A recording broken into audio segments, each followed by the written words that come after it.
Parce que pour le CCFD, il a été réalisé il y a maintenant plus de 25 ans que si on voulait travailler sur le développement, il fallait aussi travailler sur la dimension économique et qu'on ne pouvait pas simplement se situer dans un domaine de charité au sens strict, mais dans un domaine qui essaye de faire bouger réellement quelque chose. Et aujourd'hui, la dimension économique est une des dimensions fondamentales de nos sociétés, et du coup, il était essentiel d'arriver à rentrer aussi dans ce domaine-là et d'utiliser aussi ce levier-là.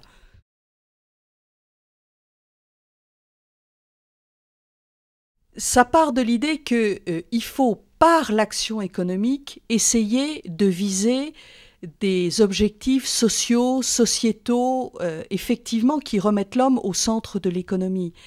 Et il ne faut pas soumettre l'homme à l'économie, mais au contraire, dans ce que fait une financiarisation de l'ensemble de l'économie, mais se dire qu'une économie, elle a le but de construire quelque chose qui permette effectivement que la société, l'homme, puisse évoluer positivement et puisse être servi par l'économie. Je pense que c'est important. L'économie, enfin la finance, c'est quelque chose, et l'argent, c'est quelque chose qui a tendance à vouloir être servi. La question, c'est non pas de servir l'argent, mais de se servir de l'argent pour viser effectivement des intérêts qui sont des intérêts pour l'homme.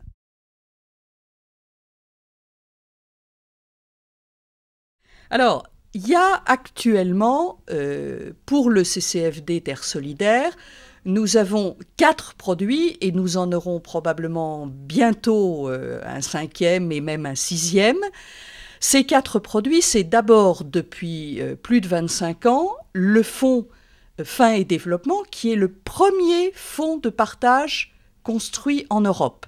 Et il reste encore en France le premier en cours. Ça veut dire que c'est un fonds sur lequel les souscripteurs du fonds acceptent de reverser 50% des revenus du fonds au CCFD pour son action. Et là, pour une action très spécifique qui consiste à permettre tout l'accompagnement du développement de la microfinance par la CIDI, qui est l'organisme créé pour le développement de la microfinance. Deuxième fonds, c'est le fonds Eurco Solidarité.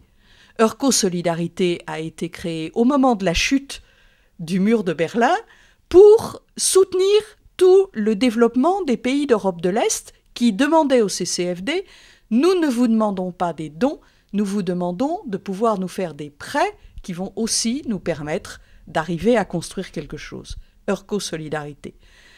Ensuite, nous avons un fonds qui s'appelle Éthique et Partage, qui est le plus petit, il aura 10 ans le 8 décembre. C'est un fonds en action. Alors, oser se lancer dans un fonds en action, c'est toujours risqué, mais c'est un fonds en action qui a pour but d'essayer de sélectionner des entreprises sur des critères éthiques et, à partir de ces critères, d'être capable d'interpeller des entreprises pour leur dire « Mais vous construisez quoi dans le modèle économique que vous mettez en place ?» Et puis, on a alors, j'ai dit qu'il y avait 4 fonds parce que Faim et Développement vient de créer un tout petit bébé qui s'appelle Faim et Développement Agir CCFD, qui a la même logique, mais qui peut être souscrit de n'importe quelle banque, ce que ne peut pas Faim et Développement. Donc, 4 fonds. Ce qui est intéressant, c'est que les encours de ces fonds représentent plus de 100 millions d'euros. Ça veut dire qu'il y a des gens qui ont accepté de placer 100 millions de leur patrimoine pour construire une finance solidaire. Et ça, aujourd'hui, même si c'est une goutte d'eau dans le domaine de la finance, c'est une goutte d'eau qui peut changer beaucoup de choses.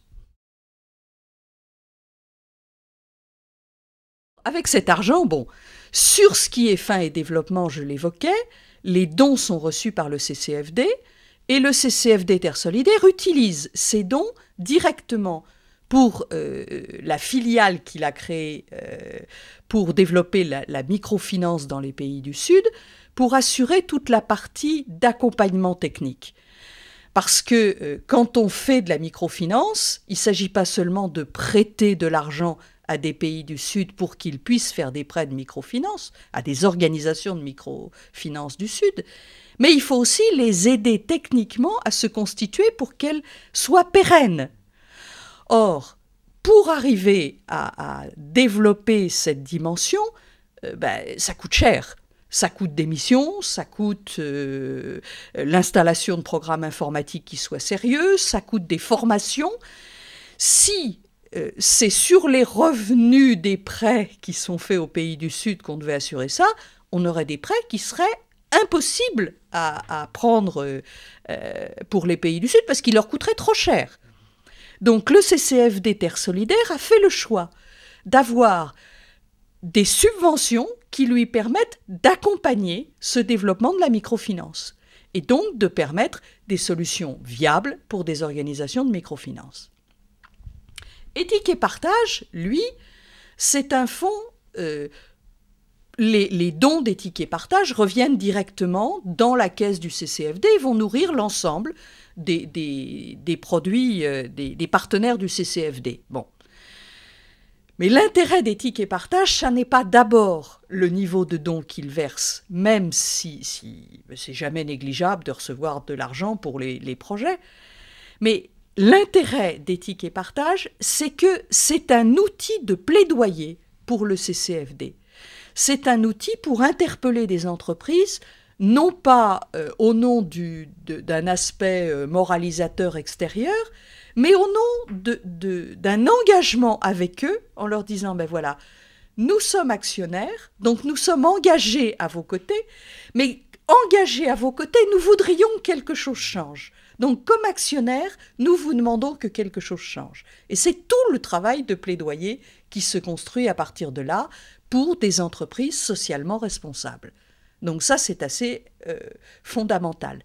Et dans ces critères, par exemple, nous essayons de vérifier tout le rapport à l'optimisation fiscale tel qu'il va être utilisé pour les grandes entreprises, ce que nous avons tendance à qualifier plutôt d'évasion fiscale, et qui retrouve la campagne Aidons l'argent, parce que ça va être de dire aux entreprises, vous devez payer les impôts là où vous êtes. Mais nous pouvons le dire comme actionnaires, et comme actionnaires, nous pouvons demander dans une assemblée générale où payez-vous vos impôts.